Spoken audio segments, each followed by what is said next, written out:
Está Javier en el piso. ¿Qué haces, Javier, querido? ¿Cómo te ¿Qué va? tal? ¿Cómo estás? ¿Sí? Sí. A ver, pará. Dámelo, Catopoy. Sacame el baterista, a ver. Gracias por esperarme, No, Javier. por favor, un placer. Gracias. Dice Catopoy, quizá alguien se enoja porque estuvimos 30 minutos conversando con los trabajadores, pero lo grave es que haya candidatos a presidente que planteen liberar la obra pública en Argentina para siempre. Entiendo que habla de vos, Catopoy. Sí. A ver, yo, si lo permite la producción, yo iría al video original. Pon el video, que con ¿Puede eso arranque la ser editorial. que Sí, claro, planteemos pausarlo en un momento? Cuando vos... ¿Cuándo arranca? Cuando vos quieras. Volvé. A ver, ¿cuándo arranca? Esto fue ayer, recordemos. Digo, para tener idea de cómo... A ver, ahí. Un poquitito más atrás. Un poquitito más atrás. A ver, retrocede, Ale. Digamos, para tener en... A ver. Ahí. Fíjense, un poquito más para atrás. Que queda la ventana que dice estudio contable impositivo. Ahí está. ¡Ah! A ver. No lo he visto. Estudio contable e impositivo. O sea, en ese lugar va gente... Es decir, es un lugar a donde asiste gente que tiene problemas justamente con el tema del pago de impuestos. Esto lo viste solo vos. Es increíble. Es decir, vos te das cuenta, ¿no? O sea, fíjate ahí con todas auditorías contables, balance, relación de impuestos, de declaraciones juradas, liquidación de sueldo, costos. Es decir, un lugar que se ocupa de resolver problemas impositivos a la gente. Es decir, que paga los impuestos. Una de las supuestas cosas que paga los impuestos es para que se haga obra pública.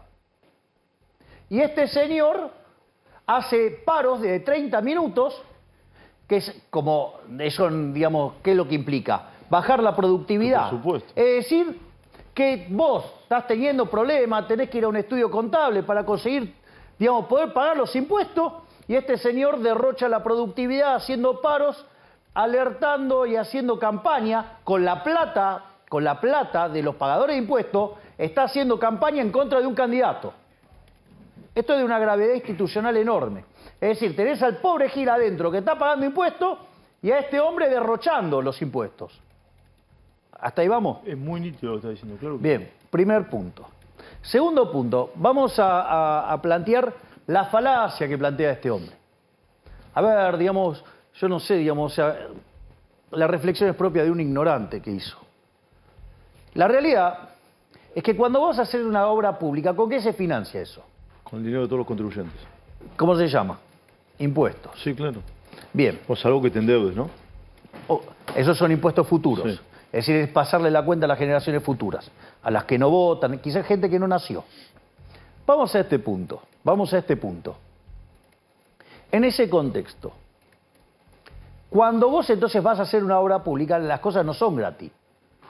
Vos la tenés que pagar, la vas a pagar con impuestos. Quiere decir que vos, ese puesto de trabajo que estás generando con esa obra pública, en realidad no estás creando nada. Porque como se lo estás sacando de la plata a la gente está dejando de consumir otras cosas y se está destruyendo puestos de trabajo en otro sector, en algo donde quería gastarlo la gente. Por lo tanto, primero tenés un problema de un robo. Digo, la persona que, digamos, o sea, ganó su trabajo y se lo robaron con los impuestos. ¿Sí? Vos querías consumir algunas cosas, ahora no las podés consumir. Y encima agarra el gobierno y la gasta donde se le da la gana. O sea, y como ese pasamano no es gratis, en el medio también se pierde eficiencia. Por lo tanto, tenés un problema moral, tenés un problema de malestar emocional, tenés un problema de mala asignación de recursos. Con lo cual, digo, es falso que esto genere puestos de trabajo. Estas personas, si no trabajan acá, van a trabajar en otro lado. No solo eso. Y van a tener mejores trabajos de mejor productividad. Y no, digamos, esta cuestión precaria de donde además viene un politicucho y los hace hacer campaña. Pero como si todo esto fuera poco, yo hablaría de obras de infraestructura. Y en nuestro gobierno sí va a haber obras de infraestructura. Lo que pasa que con las obras de infraestructura nosotros estamos planteando un modelo de iniciativa privada a la chilena, donde además tienen condiciones de way outs como los peruanos y incentivos a la Suiza. ¿Sabes cuál es el problema del sistema que proponemos nosotros? Porque en Chile, vos viste lo que son las rutas en Chile. De hecho, sí, estuve hace 2 semanas. En la previa de las elecciones andaba circulando un video donde vos venías por una ruta chilena y de repente pasabas al lado argentino. Sí, es cierto. Y ahora, de un lado tenías la obra que hacía el sector privado, del otro lado la obra pública argentina. estaba claro que el lado bueno era un billar, el lado, digamos, chileno, y del otro lado un desastre. Dicho esto, no quiere decir que no va a haber obra de infraestructura. Lo que pasa es que se termina el curro de la política. Es decir, el mecanismo que nosotros diseñamos para esto, lo que hace es poner en problema a los políticos ladrones. Quizás, entonces, digamos, Catopodis esté muy contento, digamos, con los chorros, ¿sí?, de la Cámara Argentina de la Construcción, ¿no? Que tuvieron que estar, digamos, pagándole a periodistas y además para esconder los cuadernos, ¿no? O sea, por eso yo lo llamo la Cámara Argentina de la Corrupción. Digo, cuyo presidente, digamos, cada vez que yo voy a un lugar le paga a periodistas para que me critiquen. Hello, boys. Exactamente. Digo, porque, y ¿sabes qué? Se les termina el currito ese. Entonces, digo, o sea, en ese sentido... Pero espera, las empresas de la construcción, si vos sos presidente, ¿qué va a pasar, Javier? A ver, las empresas de la construcción se van a tener que ganar, a ver, es un régimen de iniciativa privada. O el Estado, digamos, si ve alguna obra que le parece relevante, le declara también, digamos, interés público. Pero se acaba la joda, digamos, de los políticos. Entonces vos tenés que ir a una situación en la cual vas a presentar un proyecto y el que tiene el mejor proyecto gana. ¿Me comprendés? Entonces, deja de pasar la plata por las porosas manos de los políticos. Por eso no le gusta a los políticos ladrones y no le gusta a los empresarios prebendarios, chorros, sí, como los que tienen sucios los dedos con los cuadernos de la corrupción. Es decir, es más, es tan deshonesto intelectualmente el presidente de la Cámara Argentina de la Corrupción que habla del modelo de PPP. No, señor, no es el modelo de la PPP, es el modelo de iniciativa privada a la chilena. Antes de criticar o pagarle a periodistas para que me ensucien, ¿sí?, y contaminar los medios con lo que pasa cuando yo voy a dar charlas, primero, ¿por qué no trata de interiorizarse? ¿O es que tanto le gusta robar con esto? ¿Estás caliente? No, ¿sabes lo que pasa? Sí. No, acá hay que entender esto. Sí. Acá se terminó la Argentina del curro. Por eso Acá se terminó la Argentina del curro. Y del lado del curro están tanto los chorros de Juntos por el Cambio como los chorros del Frente de Todos. Si esto es una revolución moral, la grieta sí existe, es moral. ¿Para vos robar está bien? No, está mal. Listo, entonces vos estás de este lado. ¿Ustedes qué? ¿Robar está bien? No, te voy a decir ¿no? Bueno, ustedes están de este lado, del lado de los honestos. Del otro lado están los políticos chorros, están los empresarios prebendarios, están los sindicalistas tranza, digamos, están los periodistas ensobrados, sí, están, digamos, los econochantas y todos esos delincuentes, los encuestadores. todo Econochantas eso. son economistas chantas. Sí, los delincuentes que trabajan para mantener los negocios de la política. Por ejemplo. Y, por ejemplo, los 200 delincuentes que, digamos, salieron a criticar la dolarización, porque me imagino que deben estar muy contentos con el dato de inflación esos fracasados. Porque ¿cuánto fue? ¿12,4%? Sí. En los 8 meses acumulamos 80%. Sí. En los últimos 12 meses 124%. Si anualizás el dato punto, ¿sabes en cuánto estamos? 300. 300. Y si tomás la inflación core en la punta, ¿sabes cuánto estamos? 370. Eso sí, Y si tomamos alimentos en la punta, ¿sabes cuánto estamos? 470%. Con el agravante de que tenemos indicadores monetarios peores que la previa del Rodrigazo. Indicadores sociales peores que el 2001. Y un balance del Banco Central peor que el que teníamos en el primer trimestre del 89, previo a la hiper de Alfonsín. Ahora, toda esta manga de delincuentes, ninguno salió a quejarse por la inflación, por cerca del 50% de pobres, por 10% de indigentes. Ah, no, de eso no. Ahora, cuando viene alguien que quiere arreglar el problema, ahí le dicen de todo. Es decir, porque aparte hay que ser muy cobarde, ¿eh?, para juntarse 200 para ir a pegarle a uno.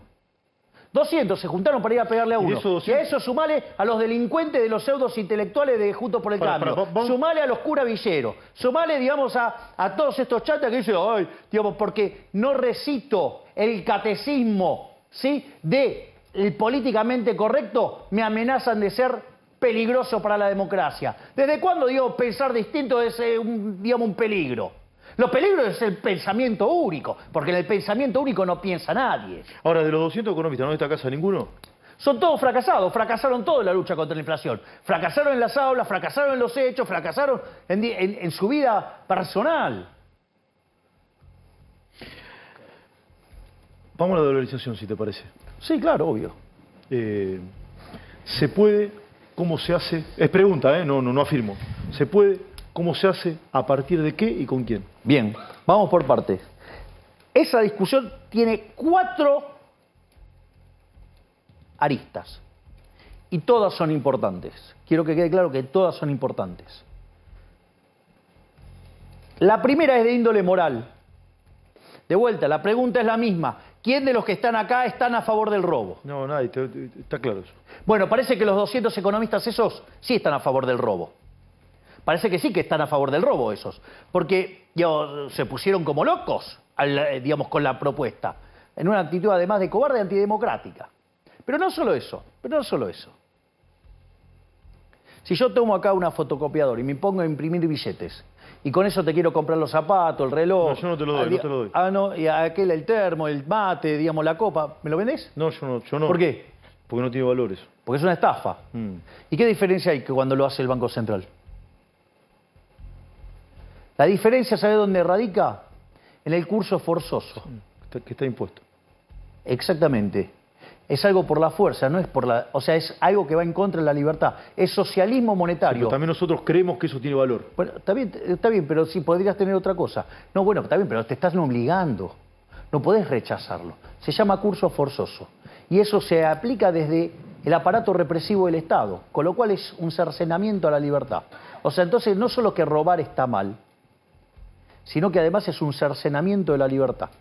Primer punto. O sea, está claro que moralmente todo el Banco Central es una inmundicia. Es más, yo te voy a hacer una pregunta. Si vos te voy a seguir con atención, me dijiste 4, vamos por el primero. Sí, estoy en el primer punto. Sí, en el moral, dale. Si vos tenés un Banco Central que en lo que va del siglo XXI generó 100% de inflación, es decir, que si tenías algo ahora tenés la mitad. Pregunta, ¿cómo lo calificarías? Como malo, de mínima malo. Bueno, ¿sabés cómo se llama ese banco? Reserva Federal. Es una inflación del 3% anual. Sí, la de Estados Unidos, sí, 3, 4, sí. Bueno, con lo cual ese es malo. Imagínate los de Latinoamérica, son muy malos. Imagínate los de los impresentables. Bueno, hay una categoría peor, ¿sabes cómo se llama? ¿Cómo? Banco Central de la República Argentina. ¿No? O sea, con lo cual, digamos, están defendiendo una institución que, o sea, es un robo, es un avance sobre la libertad individual y además en la performance es deplorable. Punto 1. Vamos punto 2, vamos por la cuestión técnica. Lo voy a hacer un poquito largo, pero para que sirva para entender la naturaleza del problema. Tenemos tiempo. En realidad, vos te hago una pregunta. Dale. Me está entrevistando a mí, Milei, está bien. El día que te vas a poner el traje de madera. Sí. ¿El traje de madera? Sí. Y no me va a entrar el traje de madera. ¿Cómo me lo voy a poner? Es el home. Sí, ya sé. El traje de madera. ¿Qué hace con los billetes en el traje de madera? No, nada, no sirve para nada. Bien, exacto. O sea que con lo cual no te sirven para nada. En el traje de madera no te sirven para nada. Entonces, digo, vos ¿el dinero para qué lo usás entonces? Para consumir. Sí. Originalmente la economía, ¿cómo era? Era una economía de trueque, pero tenía 2 problemas la economía de trueque. Uno se llama doble coincidencia. Que vos, el bien que querías vender, alguien lo tenía que querer, pero al mismo tiempo esa persona tenía que querer el bien que vos ofrecías. O sea, es un problema grave. Y además hay un problema de indivisibilidad. ¿Qué sé yo? A mí me gusta el pan, ¿me comprendés? Sí. Al panadero quizá le gusta escuchar mi charla de economía, pero ¿cuánto kilo de pan me tiene que dar por una charla? Y yo yo necesito 1 kilo de pan de última. ¿Me comprendés lo que te digo? Sí, claramente. O sea, entonces hay un problema de indivisibilidad. Dicho esto, entonces, ¿qué hizo? ¿Vos crees que hizo el ser humano? ¿Se puso a llorar y no podía hacer transacciones? Generó una unidad de cambio. Un bien de intercambio indirecto, se llama. Se fijó cuáles bienes se comercializaban mucho, iban y cambiaban por ese bien y con ese bien después compraban el otro. En ese sentido, la primer moneda que existió, ¿cuál fue? El ganado. El hombre era nómade, entonces se llevaba el ganado consigo mismo y ¿qué hacía? Y con eso hacía las transacciones. Después se hizo sedentario. ¿Qué era lo que más comía el hombre cuando empezó a ser sedentario? Sí, carne, calculo, y la sal fue otro. El pan. El pan, ok. ¿Y con qué se hace? Sí, con Con harina. trigo. Sí. Entonces, otra moneda que aparece, ¿cuál es? El trigo. Así apareció la sal, así apareció el tabaco, así apareció el lino, distintos tipos de monedas. Ahora, ¿cuál es el problema con esas monedas? Que se te pueden degradar, ¿no? O sea, no sirven para el paso del tiempo. Entonces, aparecieron las monedas metálicas.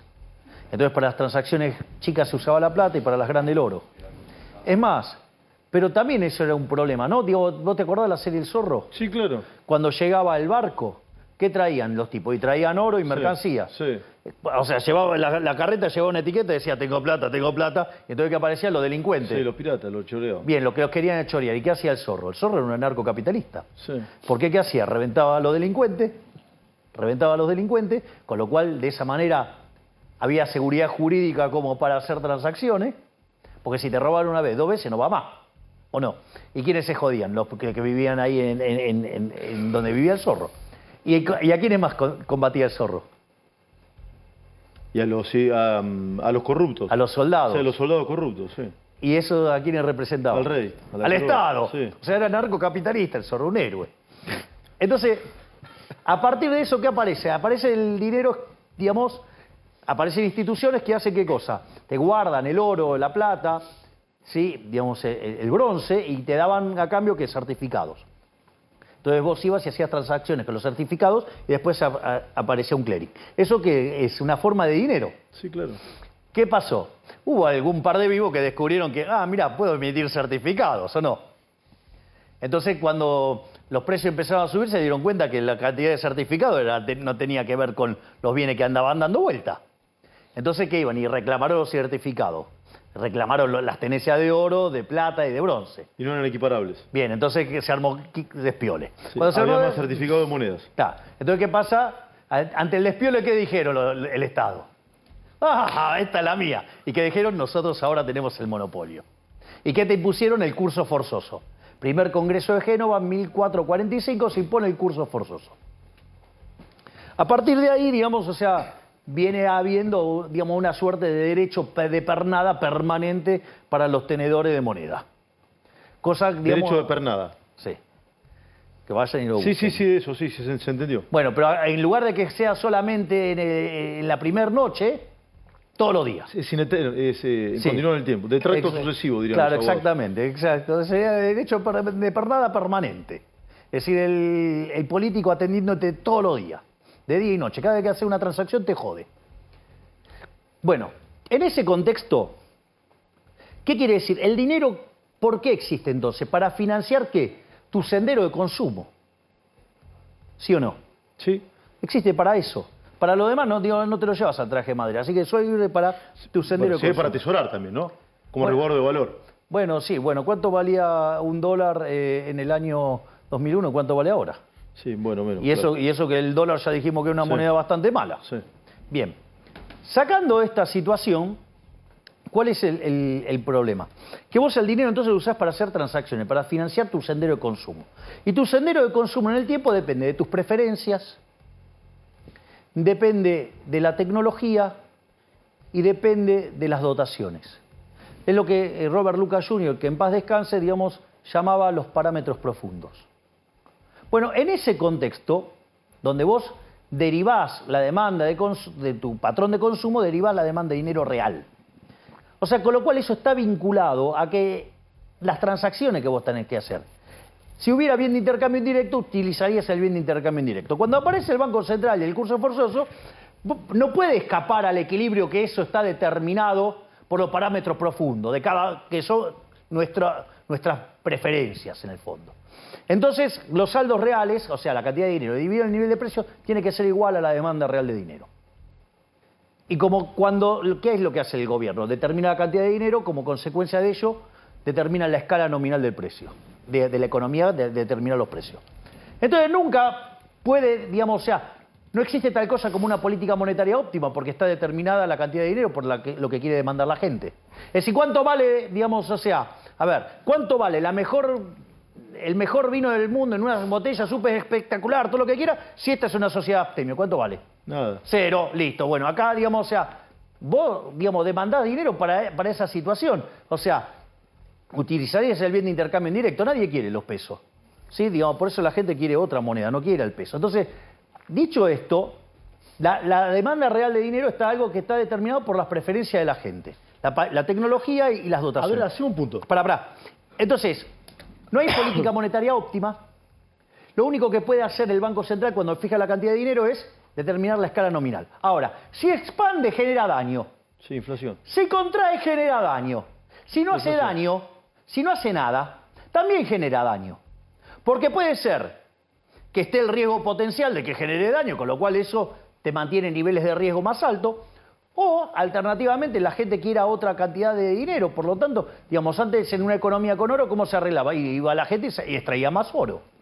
Entonces, todo lo que haga el Banco Central va a hacer daño, porque la única forma que podría hacer bien las cosas el Banco Central es siendo omnipresente y omnipotente. Es decir, por eso Hayek hablaba de la fatal arrogancia, porque para hacer eso, ¿sabes qué? Tenés que ser Dios. Y estos tipos claramente no son Dios. Es más, te diría que los políticos, dada su catadura moral, son subhumanos.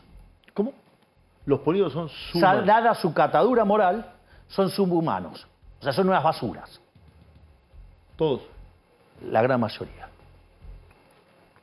No quiero interrumpir. Lo único que les importa es robar. Pero no quiero interrumpir la explicación. O sea, ¿cuál cerramos la cuestión técnica? No, pará.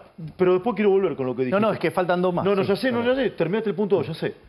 Pero después quiero volver sobre eso que dijiste, que son subhumanos.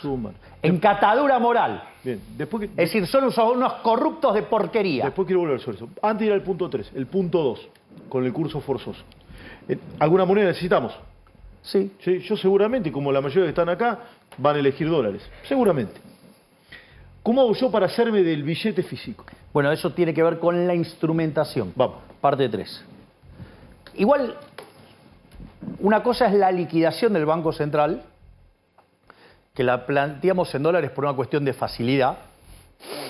Además que fue la moneda que históricamente eligió el argentino, ¿no?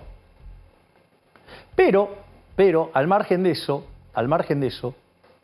lo que hay que entender es que nosotros planteamos un sistema de competencia de monedas. Esto no es menor. Es decir, porque vos podés hacer en dólares, pero por ejemplo alguien que hace transacciones con Europa lo hace en euros, o alguien que con Brasil lo hace en reales, o alguien que lo hace con China con renminbi, y alguien que, no sé, lo hace con Inglaterra lo hace en libras. Sí. Y era lo mismo. Es más, una empresa petrolera lo más probable es que utilice el WTI. Una empresa de gas lo más probable es que use el BTU. Un en campo, digamos, que se dedica a la soja, es que use como moneda el precio de la soja. En Chicago. Exacto. ¿Entendés? Por ejemplo, en Guatemala, el dinero lo emitían, ¿qué? Las empresas de café, porque tienen el mejor café del mundo. ¿Se va entendiendo cómo es? Claramente. O sea, vas a tener libre competencia de monedas. Después va a haber una que se utilizará para pagar los impuestos. Sí. Pero pará, ¿dónde la consigo la moneda? Vamos por... Esta es la parte instrumental. Ahora vamos a la parte instrumental. ¿Cómo se hace la instrumentación? La instrumentación tiene que ver con un ejercicio donde se liquida al Banco Central. Deja de existir el Banco Central. Es decir, deja de existir la estafa de la inflación. Que además es un impuesto altamente regresivo, porque le pega 25 o 30 veces más fuerte a los que menos tienen respecto a... O sea, con lo cual yo no entiendo los progres que defienden la inflación. Parece que no conocieran. ¿Vos sabés que desde cuándo tiene Banco Central Argentina? Comienzo del siglo pasado. 1935. Nosotros llegamos a ser potencia, no teníamos Banco Central, ¿eh? ¿Sabés quiénes eran los que más se oponían en el debate? ¿Al Banco Central? Los conservadores, me imagino. No. Señores como Digman, Palacio, todos socialistas. Ah, mira. ¿Por qué? Porque sabían que le arruinaba la vida a la gente. ¿Y quiénes se beneficiaron con la creación del Banco Central? ¿Quiénes? ¿Viste cuando el peronismo habla de esas 1000 familias y todo eso? Fue todo un enjuague para salvar a todo el campo que estaba quebrado para joder a los trabajadores. ¿Por qué? Porque estaban todos endeudados en pesos fuertes. Bien, volvés, liquidás el Banco Central. Vamos a la instrumentación, así que bien. Claro. Vos tenés que rescatar los pasivos del Banco Central. Básicamente tenés 30.000 millones de dólares del ELIX y 10.000 millones de dólares de base monetaria. Hoy ese número es menor, hoy es 36.000. Pero en otro momento va a ser 40.000, en otro momento va a ser menos. Tío. Nosotros lo hacemos en el peor caso, que es 40.000 millones. La última vez que viniste eran 33.000, si la memoria no me falla. No, digo, ahí depende del momento de cuánto esté el tipo de cambio. Dada esta situación, vos tenés un activo con el cual rescatar eso. Entonces, lo primero que hay que explicarle a la gente que el concepto de reservas no es el neta. Porque el reservas internacionales neta es la que usa el Fondo Monetario Internacional para chequear la consistencia, ¿sí?, entre la política monetaria, la política fiscal y las reservas. Cuando te aparece un bruto que te dice tener menos 10.000, decirle, mira, anda y volví a estudiar contabilidad. Punto 1. ¿Cómo rescatar esos 34.000 o 35.000 millones? Bueno, por eso 40.000. 40.000. Entonces vos, cuando computás las reservas, tenés oro, DEX, BIS, la posesión del BIS, y CEDESA. Eso suma 10.000 millones de dólares. Con eso vos podés rescatar la base monetaria. Entonces la pregunta es cómo rescatamos los 30.000 millones de dólares del EDIX. En ese contexto nosotros diseñamos varias estrategias financieras. Nosotros tenemos 5 modelos distintos para dolarizar. La dolarización es como si fuera una pizza, A ver. donde la masa son los dólares. Pero después tiene un montón de gustos, ¿no? Bueno, hay distintas formas de hacerla. Vos en el balance del Banco Central tenés 120.000 millones de dólares de títulos públicos, que obviamente hoy son ilíquidos, pero vos podrías convertirlo a mercado. Digamos, si vas a dolarizar, vas a hacer un cambio de esos títulos y vas a tener títulos a mercado. Cuando vos tengas esos títulos a mercado, con regulación, con legislación de Nueva York y con una serie de covenants, esos títulos pasan a tener valor.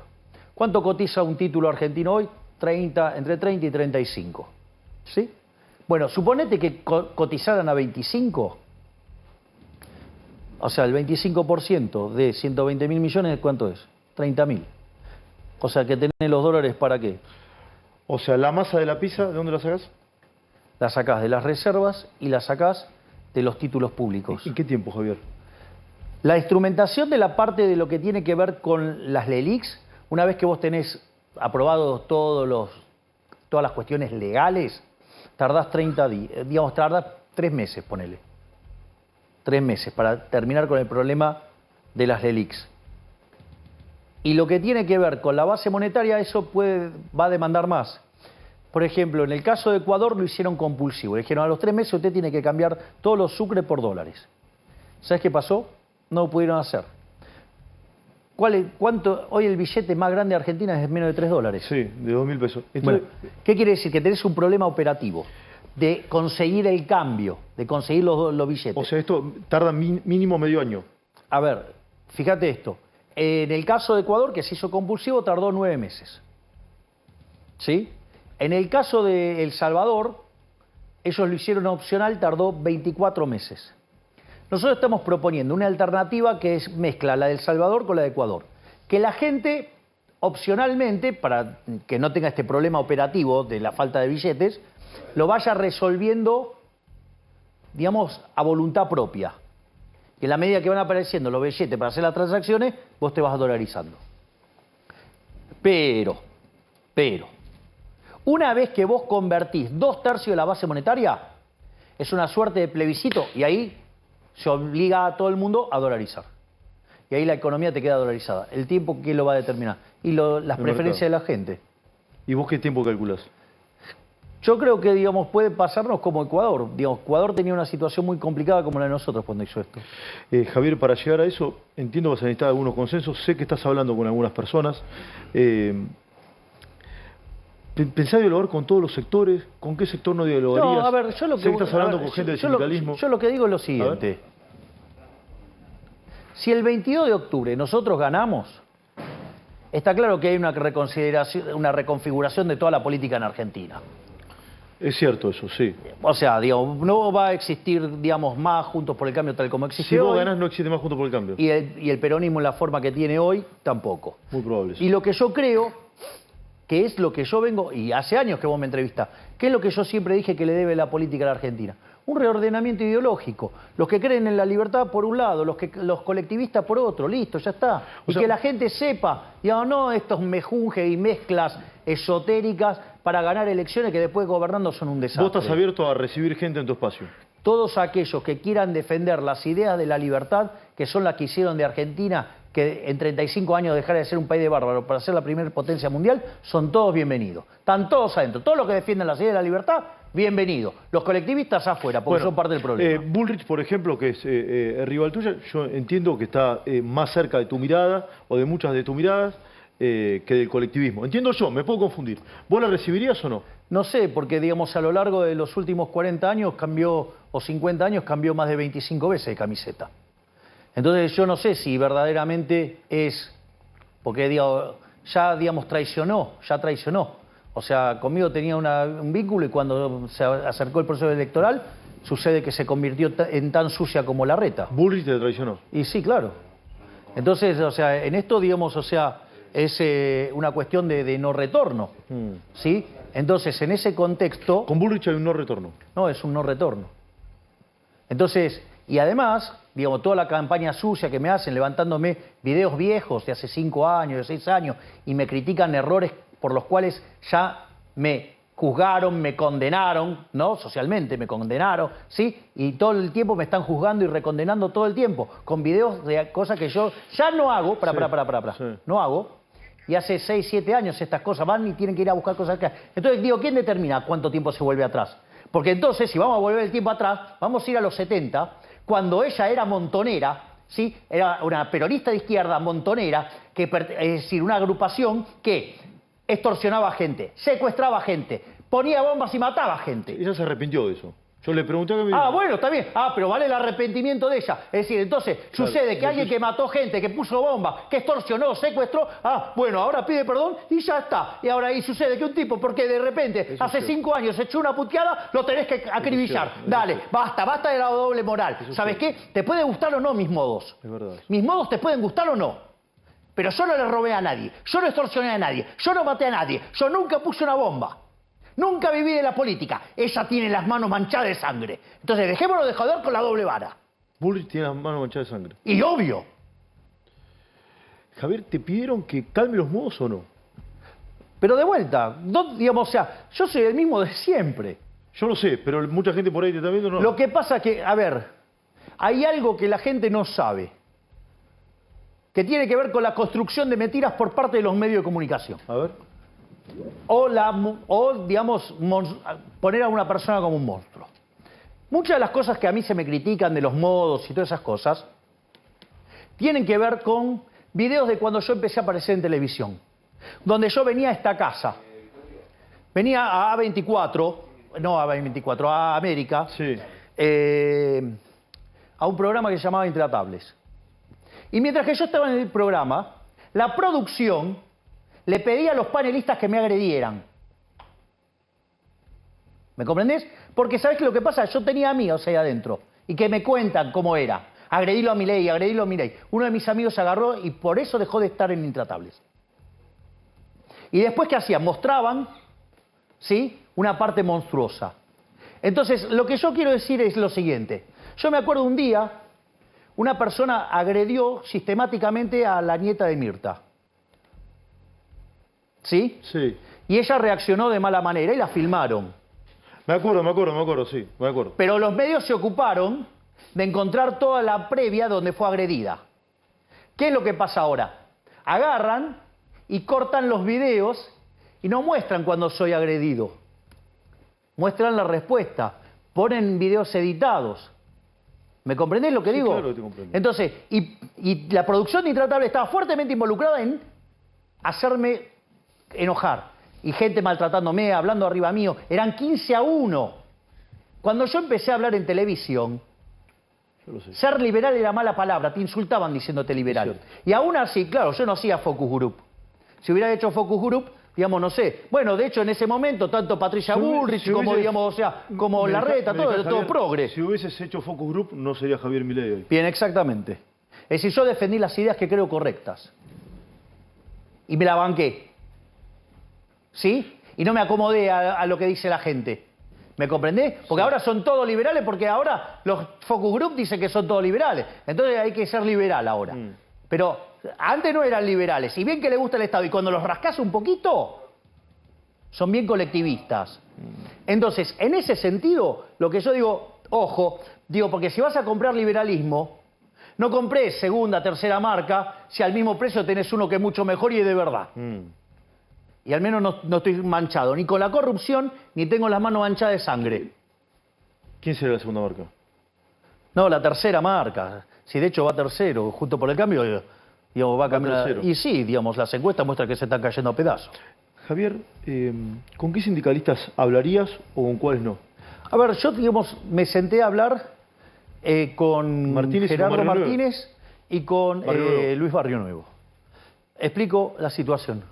Yo una de las cosas que propongo, o sea, de vuelta, porque solamente, viste, los 200 fracasados, no, porque la cuestión es fiscal, discúlpame, yo estoy proponiendo la motosierra, ¿no? Digo, para que veas lo deshonesto intelectualmente que son. Hablan de dolarización cuando es competencia de moneda y te achaca, se llama falacia al hombre de paja. ¿Me entendés? O sea, entonces agarran, si vos tuvieras que te atás a una sola moneda, hay toda una serie de problemas técnicos. Entonces pegan por ahí. Cuando hay competencia de moneda, la gente va cambiando el mix de moneda en función de las cosas que pasan, para que justamente no pase lo que esos fatalmente arrogantes 200 fracasados dicen. Otra cosa que plantean es el cosa fiscal. No, acá lo importante es la política fiscal, y yo estoy planteando, soy el que plantea el ajuste más grande. Y después los chantas de Juntos por el Cambio dicen, la motosierra en realidad se trata de un destornillador, cuando ellos no ajustaron nada. Digamos, ¿Hay gente potable Juntos por el Cambio? Hay algunos que son, digamos, o sea, rescatables, sí. Vos destacaste siempre a Macri. ¿Hay más? Sí, hay otras personas, digamos, razonables. Lo que pasa es que también cuando entran en la lógica electoral, mirá, el problema es que hay gente buena, pero... Por ejemplo, ¿querés nombrar alguno? No, pero en ese espacio, digamos, están contaminados por los radicales. El problema es que hay gente de Juntos por el Cambio que tienen esa forma traicionera, rastrera, inmunda de ser de los radicales, que lo único que le importa es el cargo, pero en este caso con vocación de poder. Con lo cual son una manga de traidores, como los radicales, pero encima con vocación de poder. Los radicales tienen vocación de carguitos, de acomodarse en un carguito. La coalición cívica es la misma cosa. Digo, son radicales de más izquierda todavía. Bueno, esos son los colectivistas, eso no sirve. O sea, Esos son parte del si fracaso. sos presidente, a eso no lo sumas a tu gobierno. No, esos son parte del fracaso. El primer populista en Argentina fue Irigoyen. Sí, lo dijiste mucho. Por eso digo, la decadencia argentina arrancó en el 16 con la llegada de Irigoyen. Tiene 107 años. Macri había dicho algo parecido. Y Sí, había se la peleado con copió Moreno. de mí la frase. Ah, no me acordaba. Sí, se la expliqué yo en una llamada por teléfono. ¿Ah, sí? ¿Sigues Sí, hablando exacto. con Macri o no? No, no hablamos desde el día de la elección. Él te llamó para felicitarte. Él me llamó para felicitarme y encima yo no lo pude atender. Porque yo me estaba bañando para ir a darle el... Vos no sos exégeta de los demás. ¿Crees que es genuino su apoyo a Bullrich? No lo sé, es un problema de él, no es un problema mío. Lo que pasa es que yo me imagino el problema que tiene, que su fuerza política hoy está tercera y en caída porque no tiene una buena candidata. No seduce, no seduce. Digo, no te puede armar 3 frases seguidas. Es decir, ¿me entendés? O sea, digo, ¿querés describir la muerte de un candidato? Poné a alguien que hable por ella. ¿Hablas de Melconian? Y sí. Vos sabés que cuando arrancamos este siglo, las dos primeras personas... Pero decime cuántos votos tiene Melconian. Bueno, no es candidato, es ministro. Él sería ministro, eventual ministro. Y no Hay 3 tendré- personas que tienen votos a mi modo de ver. Lo digo, yo no tengo problema. La persona que estoy hablando es nítido. Cristina y Macri. Exacto. Esto es una mirada mía, me puedo confundir. Exacto. Me puedo confundir. ¿Vos crees que puede ganar en primera vuelta, Javier? Nosotros estamos haciendo todos los esfuerzos para ganar en primera vuelta. A nosotros nos robaron un montón de votos. Lo dijo ayer Píparo. Contame un poquito más de eso. Nos robaron boletas de manera escalofriante. De hecho, vos sabés que Monzó, que trabaja para Bullrich, hacía Zooms con punteros diciendo que tenían que robar nuestras boletas. Emilio Monzó, ¿cómo así que decía? Que tenían que robar nuestras boletas y tirarlas. ¿Para qué? O romperlas. Porque entonces si no había boletas nuestras, votaban a Bullrich. Así de limpios son los de sus Juntos por el Cambio. O sea, son igual que de sucios que los kirchneristas, pero con buenos modales. ¿Y kirchneristas hay rescatables o no? De Juntos por el Cambio, alguno me dijiste que sí. No, el kirchnerismo no, digamos, el kirchnerismo es el ala de izquierda del peronismo, no sirve eso. Del kirchnerismo no sirve nada. No. Viste que algunos te dicen, a Massa no lo critican, mi ley dice. Menos Bueno, mal. uno dice- Menos mal, lo sacudo todo el tiempo. ¿Qué es lo Massa? sa- ¿Massa? No sé. Hoy podría ser A, mañana B, después C.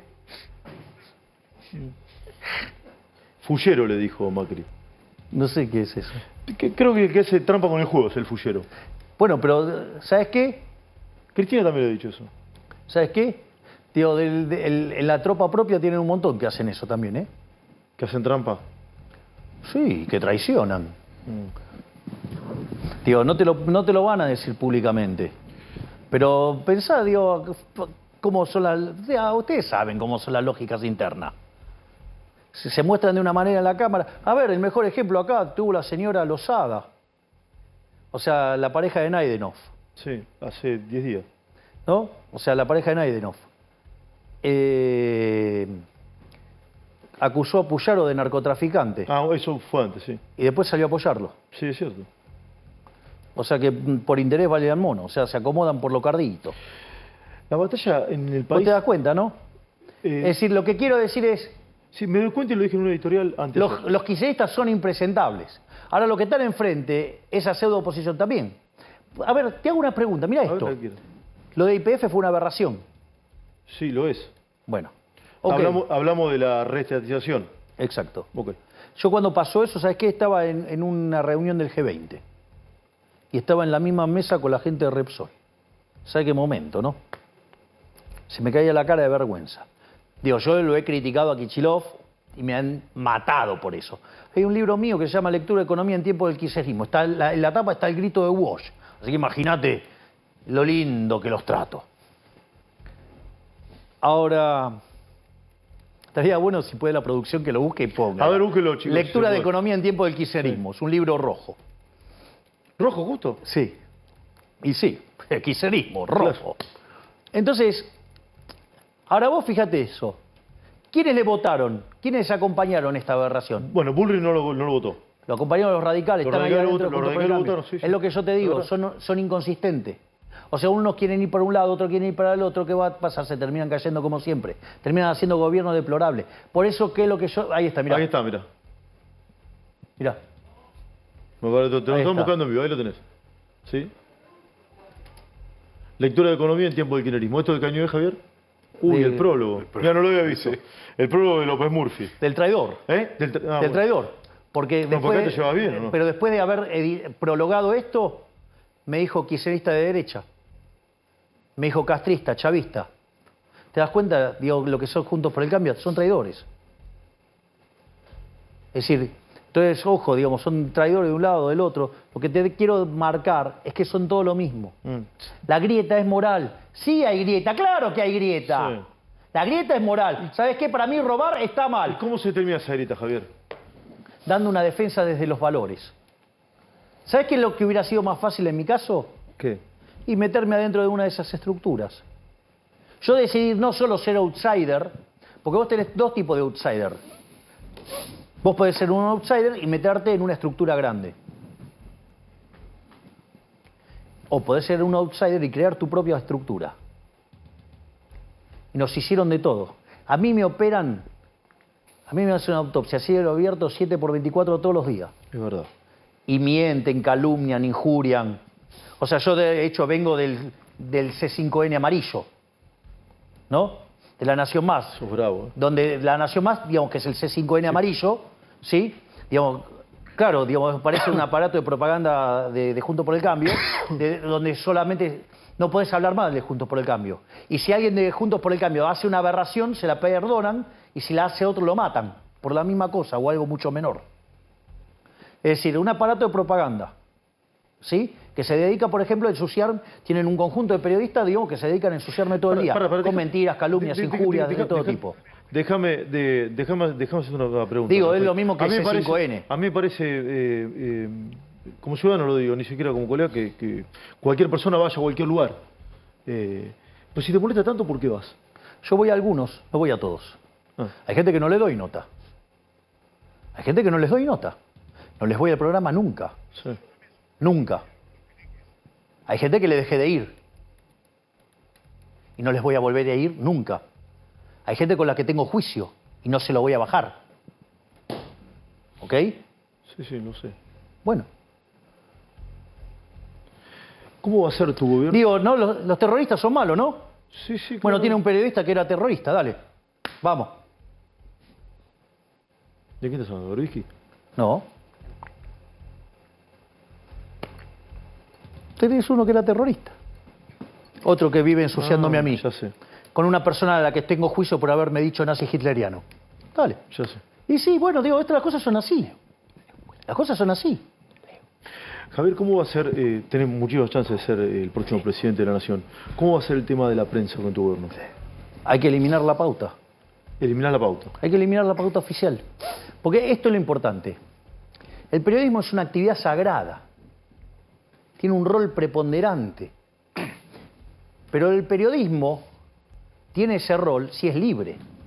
El día que vos cobrás pauta, ahí hay un problema. Porque independientemente hagas bien o mal tu trabajo, vos seguís viviendo igual. Dejaste de depender del mercado. Dejaste de servir al prójimo con un bien de mejor calidad, un mejor precio. Y pasaste a ser un esclavo del Estado, que te dice qué puede decir y qué no puede decir. Entonces, la pauta es un mecanismo que contamina al periodismo. Lo convierte en un aparato de propaganda. Porque fíjate esto, vos no podés hablar libremente, porque viene el político y te dice, no, esto no lo puede decir. Entonces, digamos entonces, ¿cuál es el punto? No tiene que haber pauta oficial. ¿Para qué? Para que seas libre. Porque tu opinión es tu propiedad y vos después te tenés que hacer cargo de lo que decís. Entonces, si vos tenés una persona mintiendo, calumniando, injuriando todo el tiempo a alguien, ¿sabes qué es lo interesante? Que en una situación de mercado se ven los resultados y esa persona no puede hacer más ese trabajo, porque ya saben lo que es. ¿Por qué siguen sosteniéndose esos mecanismos de propaganda? Esos no son periodistas, esos son mercenarios. Y pueden vivir porque viven de la guita del Estado. Y el Estado... ¿Puede decir que el público de la audiencia no los elegiría? No, no los elige. De hecho, no tienen rating. De hecho, a algunos de ellos se les cayó el rating violentamente. Entonces, ¿por qué? ¿Y cómo siguen estando? Porque son funcionarios a alguien que pone. ¿Cómo te imaginas tu gobierno, Javier? Un gobierno de fuertes valores morales que va a poner de pie a la Argentina. Nosotros vamos a terminar con la inflación. Vamos a terminar con la inflación. ¿Me entendés? Vamos a terminar con la inflación. Vamos a ir a una reforma del Estado, vamos a achicar el Estado, vamos a hacer una economía competitiva, vamos a modernizar el mercado laboral, vamos a abrir la economía. Sé que es difícil precisar esto. ¿La inflación en cuánto tiempo? ¿Terminarla y qué sería terminar? ¿Bajarla cuánto? Tarda en 24 meses a que tenga... A ver, la convertibilidad de la hiperinflación, ¿sabes a cuánto tardó en tener? Y del 89 al 92, no, 91, ¿no? Pero ¿cuándo? Sí. Pero, a ver... 1 año y medio. Tardó 20 meses. Desde abril del 91, la convertibilidad, 1 de abril de 1991, y para el año 93 éramos el país con menos inflación del mundo. ¿Se puede hacer? Sí. Tarda 2 años. Tarda entre 18 y 24 meses. Quiero volver sobre los... ¿Estás cómodo? Tenés que irme a decir... No, yo estoy cómodo. Si querés seguimos porque está muy divertido. Está divertido. Porque además falta la... Porque te conté cómo se instrumenta. Sí. Falta el punto 4. Sí. Es más, te voy a decir algo. Hasta este momento nosotros habíamos armado 5 propuestas para dolarizar. ¿Sí? Bueno, ahora vienen fondos de inversión a proponernos ellos la dolarización. Bueno, ahí va. Es decir, hay tuco, hay fideo, para vos, para él, para todo. Melconian dice no hay tuco ni fideo. Bueno, porque Melconian tiene problemas para sumar con un ábaco. Es decir, un tipo que te dice que en un balance contable, una cuenta del activo tiene un número negativo, tiene problemas contables. Bueno, o sea, no sabe de contabilidad, no sabe de equilibrio general de stocks, no sabe de equilibrio general de flujos, no sabe básicamente de teoría monetaria, no sabe que el dinero es un bien de intercambio indirecto, no sabe de finanzas, no sabe de opciones reales, no jamás en su vida vio un problema de evaluación y mucho menos una reestructuración. Vamos al tuco y los fideos. Vamos al tuco, hay tuco y fideo, me decís. Y sí, te estoy diciendo. Bueno, y te estoy diciendo de dónde salió. Pero contaste que hay fondos que van a aportar. Lo contó Eduardo Feynman en realidad y entiendo que sí, vos dijiste Eduardo sí. ¿Lo contó? ¿Son 60.000 millones? Sí, bueno, ahora. Contalo, a ver, originalmente había un fondo que quiere hacer la cooperación completa por 30.000 millones de dólares. Había otro que, digamos, quiere entrar por 20.000. Había otro que en uno de los modelos que nosotros tenemos, que es la construcción de un seguro, aportaría 10.000, digamos, con una tasa del 8.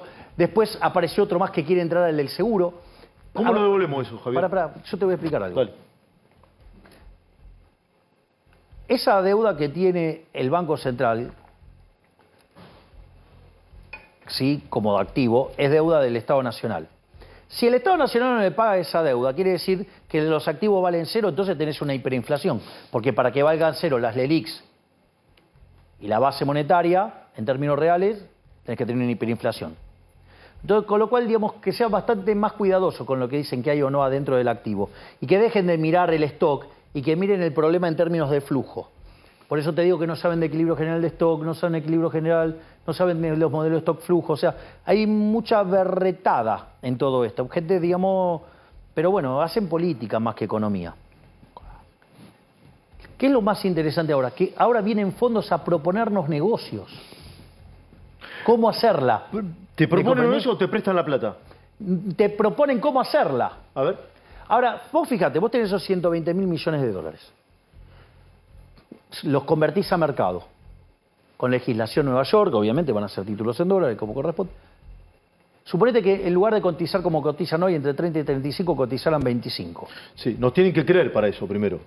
Pero pará, seguime. Dale. Porque ya la vieron.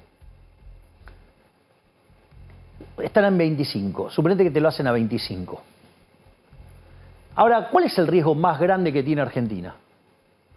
Con 25 tenés 30.000 millones, cerraste la operación, está claro, ¿no? Y dolarizaste. Rescataste todas las LELIQ. Exacto, y la base ya la habíamos rescatado con las reservas. ¿Hasta ahí vamos? Ese es un tema de flujo. Resuelve el tema de flujo. Ahí lo resolvimos más fácil con stocks todavía. Okay. Lo que digo, ni siquiera saben hacer la cuenta en stocks. Es grave, es grave. Y que no me vengan a mí, porque digo, yo los conozco. ¿Ok? Es decir, porque si no salgo y les cuento las costillas si quieren. De lo que no saben. ¿Ok? Porque yo me dedico a estudiar la teoría de la teoría. O sea, manejo un poquitito más de lo que manejan ellos. Que apenas manejan modelos rudimentarios de los años 60, 70. ¿Ok? Entonces, vamos a esto. Cuando vos... ¿Cuál es el riesgo más grande que tiene Argentina? El riesgo moneda. Cuando vos dolarizás, por decirle el caso de la liquidación del Banco Central, aunque vayamos a competencia moneda, ¿qué pasa con ese riesgo? Desaparece, no está más. Ahora, ¿qué pasa? Cuando vos haces un programa de estabilización que es creíble, es expansivo, ¿no? Crece la actividad, crece el empleo, crecen los salarios reales, baja la inflación. Hay crédito. Sí, también. Quiere decir que tus números mejoran, tus números fiscales mejoran en ese contexto. Por lo tanto, el riesgo de contraparte, el riesgo de crédito también cae. Si cae el riesgo moneda, si cae el riesgo de contraparte, también cae el riesgo de tasa de interés. No vuelven a creer, decimos. ¿Qué quiere decir esto? No, pará, seguime en esto. A ver. Quiere decir que el riesgo país argentino se derrumba. Bueno, por eso. Si el riesgo país se derrumba, el precio de los bonos, ¿qué crees que pasa? Sube. Sube hasta por la nube. Si eso corriera hasta 100, vos podrías multiplicar por 4 tu tenencia, podrías hacer una ganancia de capital del 300%. ¿Por qué me gusta tanto la dolarización que diseñó Emilio Campo? Porque tiene una suerte de cap, de límite. Entonces vos de 25 a 50 ganás el 100%, que es un negoción, y el resto lo rescatás. Cuando vos haces eso, ¿sabés lo que sucede? Además, no solo que dolarizaste, sino que bajaste la deuda en 60.000 millones de dólares. O sea, la deuda argentina deja de ser 400.000 millones de dólares, pasa a ser 340.000 millones de dólares. Por eso a mí me seduce tanto esa. Digo, igual, nosotros ahora estamos recibiendo propuestas para hacerla, con lo cual ya dejó de ser un problema, digamos, que se discute, que la plata sí, la plata no. La plata está. La plata está. Pero no te das cuenta que hay una ganancia de capital enorme. ¿Vos cuántas veces crees que te va a pasar en tu vida donde vos podés controlar la ganancia de capital que tenés? Pocas. Bueno, por eso ahí hay un negocio enorme para hacer. Hacemos un negocio bárbaro donde ellos ganan, gana Argentina, se termina la inflación. ¿Sabés quién pierde? Este es el punto 4. Pará, dolarizás. ¿Quién pierde? Los políticos. Buena pregunta. Pará, ¿Es in eterno o no puedo salir? Pará, vamos por partes. Ahora te lo contesto. Si vos tomás lo que nos robaron los políticos en los últimos 20 años con el señoriaje, ¿sabés cuánto nos robaron? Lo dijiste, no lo recuerdo. 280.000 millones de dólares. A ver, una pausa. ¿Qué es el señoriaje? Es la financiación con emisión monetaria del déficit fiscal. Y eso después se traduce en inflación y eso hace que pierda poder adquisitivo la fábrica de billetes, digamos. Exacto. La fotocopiadora. Que si vos o cualquiera de ellos lo quieren usar, van presos. Ahora, si la hace el político, no. O sea, ni siquiera hay igualdad de la ley. Mirá qué delincuente el político que financia déficit fiscal con emisión monetaria. Ahora bien, dicho esto... ¿Puedo salir algún día de eso o no? ¿Qué? ¿Puedo salir algún día de la dolarización o no? No. Eso es lo más interesante de la dolarización. No se puede salir. No se puede salir. Por eso es fabuloso. Le sacaste el instrumento de estafa. El Banco Central es la estafa mundial más grande de la historia. Es el socialismo monetario, el Banco Central. Es la estafa más grande de la historia. Fíjate esto. Fíjate esto. No solo eso, sino que además, mirá esto qué interesante. Porque cuando vos mirás el gobierno desastroso este que tenemos ahora, va a terminar robándonos más de 90.000 millones de dólares con el señoriaje. Y si lo vas cambiando por año, vas a tener que el último año nos afanaron 25.000 millones de dólares por año. Es decir, el día que vos rompés la maquinita, le estás devolviendo a los argentinos de bien 25.000 millones de dólares. ¿Quiénes son los que pierden? Los políticos chorros. Pierde la casta. Pierde la casta. ¿Quiénes son la casta? Y la casta son los políticos chorros, los empresarios prebendarios, es decir, como los de la Cámara Argentina de la Corrupción, que hacen negocios con la obra pública, la de los cuadernos, ¿sí? O, por ejemplo, el caso de los sindicalistas que entregan a los trabajadores, ¿sí? O, por ejemplo, aquellos que viven de la pauta oficial, o sea, los periodistas corruptos, los ensobrados, ¿sí? O, de otra manera, digamos, los profesionales que son sicarios de los políticos, llámese los econochantas, llámese los encuestadores. ¿Sí? ¿No rescatás a ninguno de toda esa gente, Javier? No dije que son todos malos, pero digo, pero los que están entongados con la casta. ¿Y si algún día tiene que sumar casta? Mirá, nosotros lo que estamos proponiendo es aquellos que quieran abrazar las ideas de la libertad, nosotros los vamos a recibir. Ahora, pero eso, digamos, también implica adherir a un conjunto de valores morales. Sí. Para nosotros robar está mal. Bien. Quiero volver sobre... Matar también está mal. Quiero volver sobre los sindicalistas y la reforma laboral. Yo tengo entendido, sí. tenés planteado hacer una reforma laboral. Nosotros estamos planteando una modernización del mercado laboral. Lo que nosotros estamos proponiendo es un sistema de seguro de desempleo, ¿sí? Que es como el que tiene la UOCRA, pero con mayor profundidad financiera. Entonces, si vos tenés vos tenés un problema enorme en Argentina. El sector privado no genera un puesto de trabajo desde el año 2011. Está clavado en 6 millones. Es cierto. Tenés afuera del mercado 8 millones de personas. Además, tenés 4 millones de empleados públicos, donde en toda esa transición metiste 1,5 palos. Tenés el monotributo social, tenés lo que tiene el monotributo. Cuando te das cuenta, tenés un problema de empleo enorme en Argentina. Sí, y solamente 90.000 trabajadores formales ganan más de 2.400 dólares. Y es más, un tercio de los trabajadores formales son pobres. Claro. ¿Está claro que tenemos un problema? El clarísimo, sí. ¿Está claro que tenemos un problema? Muy nítido eso, muy nítido. La pregunta es, a ver, si lo vemos nosotros de afuera, ¿vos te crees que los sindicalistas no lo ven? Lo sabe todo el mundo, pero bien, culturalmente no están preparados a decirlo. Bueno, van contra los preceptos del peronismo. Javier. Bueno, está bien, pero vos tenés un problema. Si no lo arreglás, tenés un problema más grave. Sí, claro. O sea, pueden ir mucho con los preceptos del peronismo, pero ¿sabes qué? La izquierda le está comiendo las bases. Entonces hay un problema. Entonces, ¿cómo lo arreglamos? Vamos a un modelo de seguro de desempleo. ¿Hay un caso en Argentina? Sí, es el de la UOCRA. ¿Funciona bien? Funciona bien. ¿Están todos de acuerdo con que funciona bien? Bárbaro. Bueno, si vos tenés un modelo que funciona bien, ¿qué haces? Y funciona bien acá mismo, ¿qué haces? Lo tomas, contalo, porque yo lo conozco el tema, mucha gente no sabe. ¿Cómo es el segundo desempleo? Explícalo. Lo que hace el modelo, vos aportás el 12% de tu sueldo. Se llama fondo de cese. Está bien, pero está bien. Entonces, y vos aportás todos los meses ahí. Entonces, el día que vos te vas, te quedás con esos fondos y automáticamente, o sea, digamos, si se termina la obra, listo, vos te quedás sin laburo y tenés ese fondo y vivís de ese fondo. Entonces, el modelo funciona bárbaro. ¿Vos sabés cuál es el sector más procíclico de la economía? ¿Y la construcción? La construcción, es Sí, decir, cuando claro. la economía va para arriba, Sí, claro, sí. vuela, y Sí. cuando la economía va Se para cae a abajo se pedazos. destruye. Sí, se cae a pedazos. Bueno, Sí. a pesar de, o sea, siendo el sector más procíclico de la economía, el modelo funciona. Lo que nosotros estábamos proponiendo era darle mayor profundidad financiera. Entonces, la pregunta es, si hay alguien que aplica este modelo y funciona bien, la pregunta es, ¿a quién voy a ir a preguntarle? Bueno, le preguntaba a Martínez, por lo que tengo entendido, al de la Boca. Y sí, claro, me senté con Gerardo Martínez y le dije, a ver, usted, ¿por qué no me cuenta cómo es su modelo? Yo le hago mi propuesta, a ver, y empecemos a trabajar y a hacer una propuesta superadora. O sea, dialogarías con el sindicalismo argentino. Sí, obvio. ¿No lo consideras casta? Digo, a ver, de vuelta, ¿quiénes los eligen a los...? Los trabajadores, bueno. Listo, el problema de los trabajadores. Si no le gusta, digo, que voten a otro. Vos sabés que son sistemas muy amañados los gremios. Bueno, digamos, o sea, si vos no creás puesto de trabajo, tampoco, digo, O sea, vos, condición el cambia. Estado vos decís que no tiene que meter la nariz ahí, vos no te vas a meter ahí. De vuelta, a ver, digamos, yo, ¿hoy qué soy? Hoy sos el candidato a presidente más votado. No, pero soy poder legislativo hoy. Sí, claro, ¿Cómo soy diputado fue? nacional, sí. ¿Puedo correcto. meterme con la justicia? No, ¿Puedo meterme con el poder ejecutivo? no, ¿Puedo meterme con otras instituciones que tienen que ver con otros arreglos? no, Bueno, a ver, si fuera presidente, ¿me puedo meter con la justicia? no.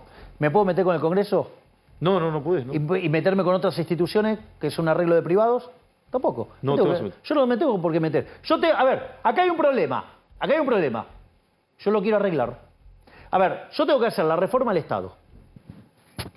Bajar gasto público, bajar impuestos. 8 ministerios eran, ¿no? 8 ministerios, sí, ahora te los...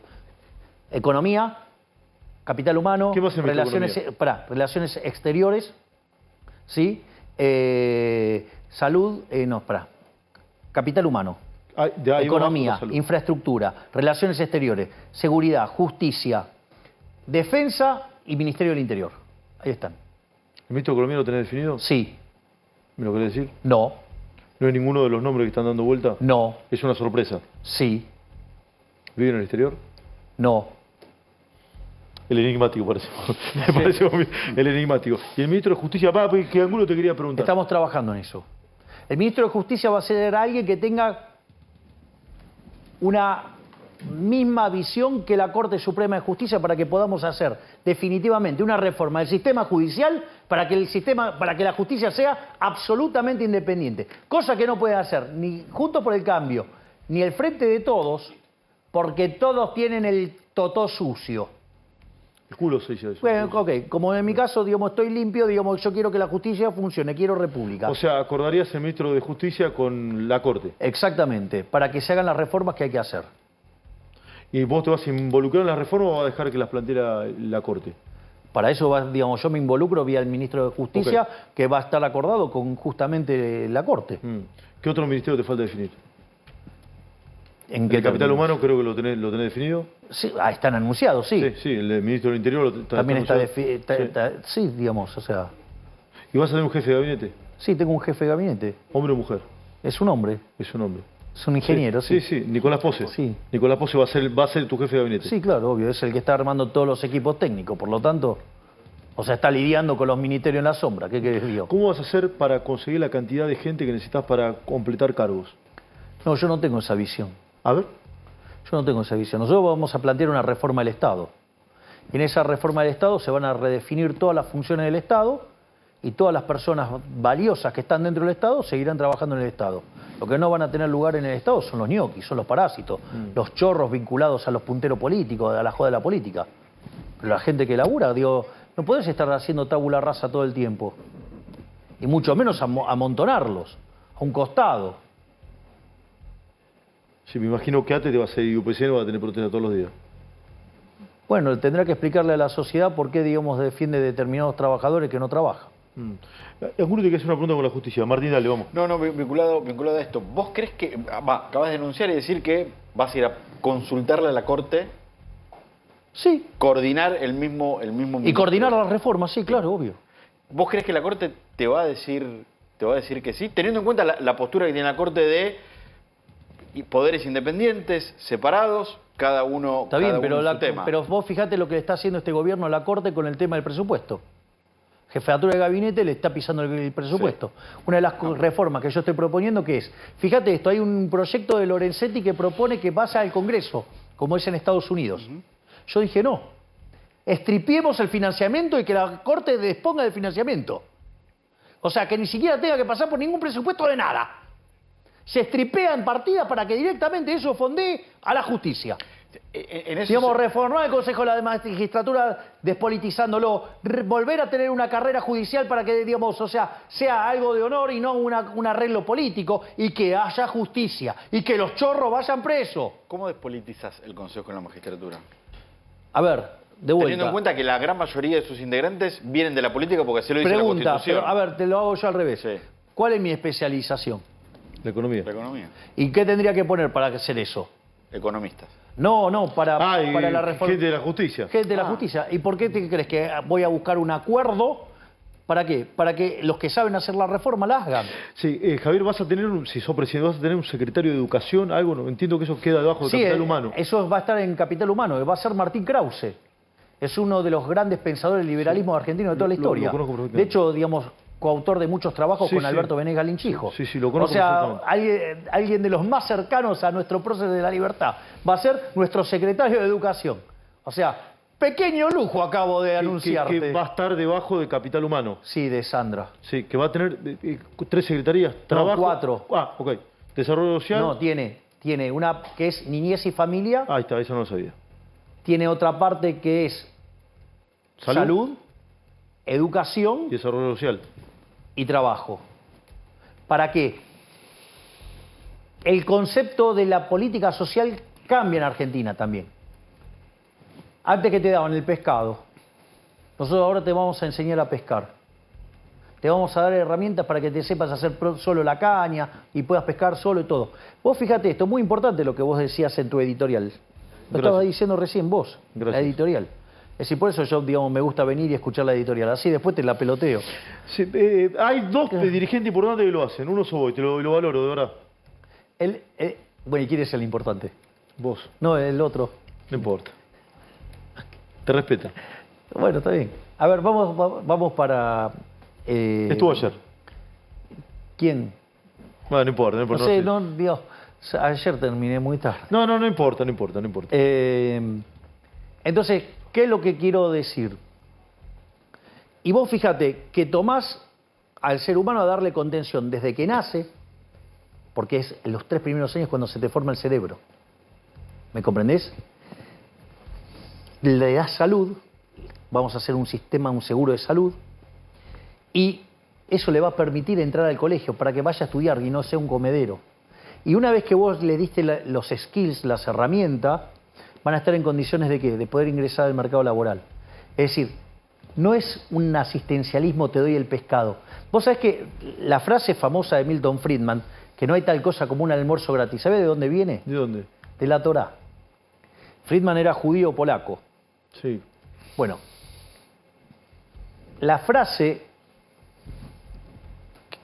No, lo señalo porque creo que Carlito te quería hacer una pregunta vinculada con eso. Por eso entonces, la frase está inspirada en la Torá. Porque, ¿por qué estaba mal una vez que cruzan el Mar Rojo, ¿sí? El pueblo hebreo, camino a la tierra prometida? ¿Por qué estaba mal el pescado gratis? ¿Por qué? Porque te hacía recordar Egipto. Sí. En Egipto el pescado era gratis. ¿Era gratis? No era gratis el pescado, porque a cambio habías perdido tu libertad. No es gratis. No es gratis. Te hicieron esclavo. Entonces, de hecho, cuando vos festejás, digamos, por ejemplo, yo estuve pasando Shabbat digamos, porque para todas las conjeturas que hicieron sobre el fin de semana que hice. Sí. Ahora, ¿Lo querés contar? Estuviste en Nueva York. Sí, ahora viene Año Nuevo Judío. ¿Sí? El 5784. Entonces me fui a pasar Shabbat a Miami con amigos. ¿Sí? Bueno, por ejemplo, cuando se reparte el pan, ¿cómo se hace? Contalo, a ver. Bueno, está la forma, digamos, a la turca, por decirlo de alguna manera, que el pan te lo tiran, porque rememora la caída del maná del cielo, ¿sí? O te lo dejan, pero no te lo dan en la mano. ¿Por qué? Nadie te lo regala. Porque no te lo regalan, porque si no, es como la prebenda.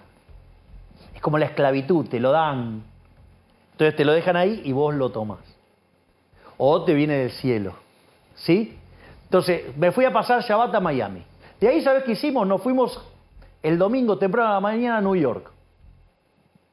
Y estuve en 770, donde estaba, digamos, la oficina del REVE. Tuve el privilegio de poder entrar a lo que era la oficina del REVE. Contalo que yo seguí el tema, pero mucha gente no lo sabe. Lo contamos por arriba, ¿no, Carlito? Acá, contalo, si querés. Estuve... Porque es un tema privado, no sé, capaz que no querés. No, yo estuve ahí y después me fui a un instituto, ¿sí? Donde desarrollan material sobre la digamos, que tiene que ver sobre el judaísmo. De ahí me fui... Ahí tengo un par de anécdotas geniales. Contala si tenés ganas. ¿Estás cómodo? ¿Tenés ganas? Si no sé, yo pregunto a ustedes. Digo, sí, no, estamos fuera, te está viendo mucha gente. Entiendo que hace rato que estamos liderando el rating. Sí. O sea, hay un libro que tiene, digamos, o sea, enseñanzas del REVE. ¿Sí? Y entonces cuando vos vas, digamos, te suelen regalar ese libro. Ahora, ¿cómo es que se escribió eso? ¿Cómo? Porque eso es lo interesante. El REVE hablaba en Shabbat. Pero ¿cuál es el problema? Vos no podés escribir, no podés hacer nada. Entonces, ¿cómo es que se escribió eso? ¿Sí o no? Sí, ¿cómo se escribió? Esto es lo interesante. Bueno, había 5 rabinos que se aprendían de memoria el discurso del REVE. Mira vos. Y cuando terminaba el Shabbat escribían. Y el REVE después iba y lo editaba, lo revisaba. Bueno, tuve la posibilidad, tuve el honor, uno de esos rabinos, ¿sí? Volcó en un libro esas enseñanzas. Y tuve el privilegio de que me lo regalara y me lo autografiara. ¿Qué es tu vida? Para, dame un segundo más. Después, cuando vos ves los videos del REVE, hay un rabino detrás que tiene una barba blanca, larga. Bueno, es con otros que estuve reunido. Y después me fui a rezar al Oel. O sea, no fui a hacer nada vinculado ni a la economía, ni a negocio, ni a política, ni nada por el estilo. ¿Esa es tu vida espiritual, Javier? Sí. Esa es tu vida espiritual. Disculpame, por eso es una pregunta privada, si yo porque te debo responder. ¿Te convertiste al judaísmo o no tiene nada que ver? No, pero digamos, o sea... Pero la verdad es que lo que estoy aprendiendo y el crecimiento que tengo en el plano espiritual es enorme. Mira, Y tengo una gran gratitud. O sea, bueno, digo, de hecho, siempre pondero el rol de mi rabino de cabecera, de Axel Banish. Mira, Javier, tengo que hacer la pausa. Es la entrevista más extensa que te hemos hecho. Yo te recontra agradezco tu tiempo. Quiero cerrar con la entrevista más larga del ciclo también. Bueno, espero que al menos haya medido. Nuestro programa de noticias ha liderado las señales durante mucho tiempo. No era lo central, sino tratar de entender. También soy de lo que creo que Argentina va hacia una nueva era, hacia un nuevo modelo de país. Es una revolución moral. Bien. ¿Sabes qué es lo más interesante de todo, Sí. Esteban? Que la gente empezó a despertar. Decidieron dejar de ser corderos y se despertaron y se levantaron leones. ¿Me entendés? Vos sabés cómo nos defendían los fiscales, los votos afuera, se los terminaron cagando a palos, llevándoselos presos y los tipos seguían defendiendo los votos. ¿Sabés lo que vale? Acá hay una revolución moral. Ese mapa violeta grita libertad. Grita libertad, hay futuro porque vamos a volver a abrazar las ideas de la libertad, hay esperanza,